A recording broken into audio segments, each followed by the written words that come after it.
Welcome to our channel मजेदार कहानियाँ. Get ready to embark on an exciting journey filled with captivating content, insightful discussions and endless inspiration. हमारे channel में आपका स्वागत है. रोमांचक कंटेंट, ज्ञानवर्धक चर्चाओं और अंतहीन प्रेरणा से भरी एक शानदार यात्रा के लिए तैयार हो जाइए. उधार की रोशनी. भाग 3. वह रात जब लौ बुझने ही वाली थी. जिस साल मीरा अपनी अंतिम कक्षा में पहुंची, ऐसा लगा जैसे पूरा कस्बा उसके ऊपर आकर रुक गया हो. उम्मीदें बढ़ गई थी. समय तेज हो गया था और हर गलती की कीमत अब बहुत ज्यादा थी.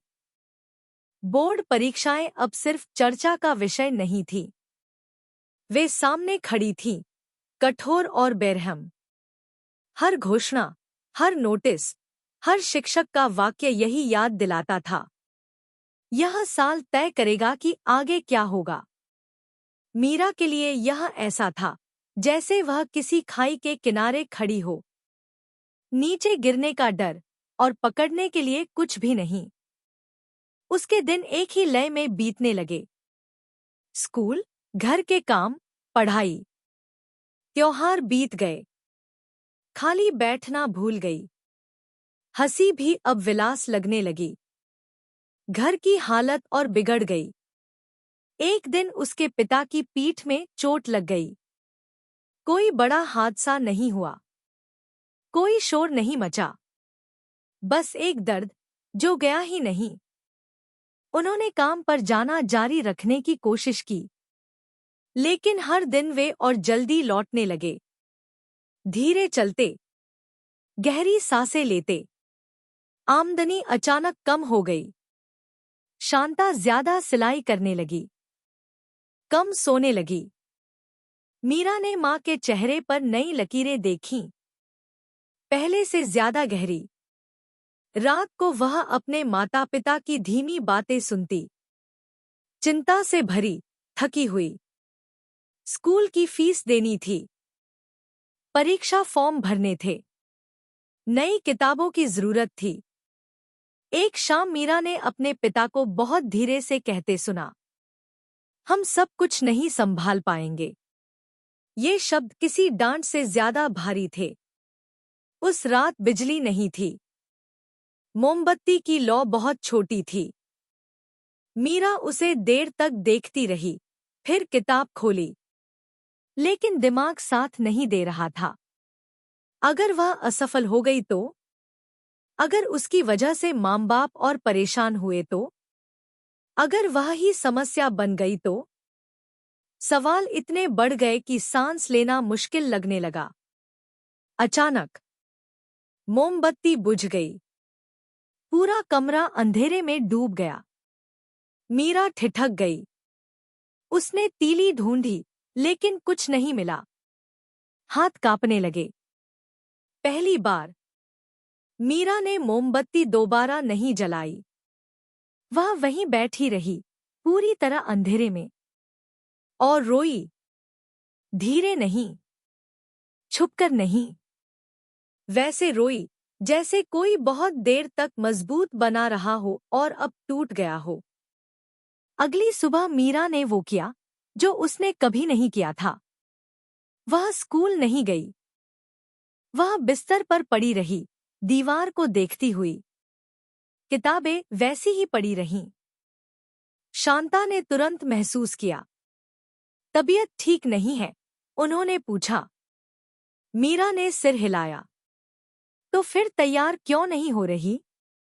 सालों से दबे शब्द बाहर आ गए. मैं अब और नहीं कर सकती, मीरा रो पड़ी. मैं पढ़ती हूँ, माँ, लेकिन पैसा नहीं है. बाबा बीमार है. सब मुझसे बहुत उम्मीद करते हैं. मैं थक गई हूँ. शांता सन्न रह गई. उन्हें पता था कि मीरा मजबूत है, लेकिन यह नहीं पता था कि बोझ इतना भारी हो चुका है. उसी दोपहर श्रीमती राव उनके घर आईं. मीरा के न आने से उन्हें चिंता हुई थी. तीनों एक साथ बैठे. शिक्षिका, माँ और वह लड़की जिसका भविष्य मौन में लटका था। श्रीमती राव ने बहुत नरमी से पूछा, मीरा, सच बताओ, क्या तुम आगे पढ़ना चाहती हो? मीरा की आंखों से आंसू गिरते रहे। हाँ, उसने कहा, सबसे ज्यादा। तो सुनो, शिक्षिका बोली, यह रास्ता आसान नहीं होगा, लेकिन साफ जरूर होगा। तुम्हें परफेक्ट नहीं बनना है, बस इस साल को पार करना है। उन्होंने फीस में छूट की बात की, छात्रवृत्ति की जानकारी दी, उन मददों के बारे में बताया जो चुपचाप मौजूद थी। सिर्फ पूछने की हिम्मत चाहिए थी। कमरे में उम्मीद लौटी, लेकिन परीक्षा अभी बाकी थी। 1 महीने बाद फिर मुश्किल आई। प्री बोर्ड से कुछ हफ्ते पहले मीरा बीमार पड़ गई। तेज बुखार, कमजोरी, कई दिन बर्बाद। जहां हो सका वह बिस्तर पर पड़ती, जहां नहीं हो सका मन ही मन दोहराती। फिर भी परीक्षाएं आईं, और वह तैयार नहीं थी। नतीजे बहुत खराब आए। कुछ शिक्षकों ने सिर हिलाया, कुछ बच्चों ने फुसफुसाया।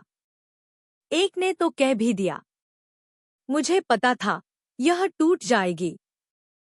मीरा कॉरिडोर में खड़ी थी, रिपोर्ट कार्ड हाथ में, भीतर खालीपन। उस रात उसके पिता ने धीरे से कहा, शायद हमें सच स्वीकार कर लेना चाहिए। मीरा ने कोई जवाब नहीं दिया। वह खिड़की के पास बैठ गई। न चांद था, न मोमबत्ती, न उधार की रोशनी, बस अंधेरा। और फिर कुछ बदला।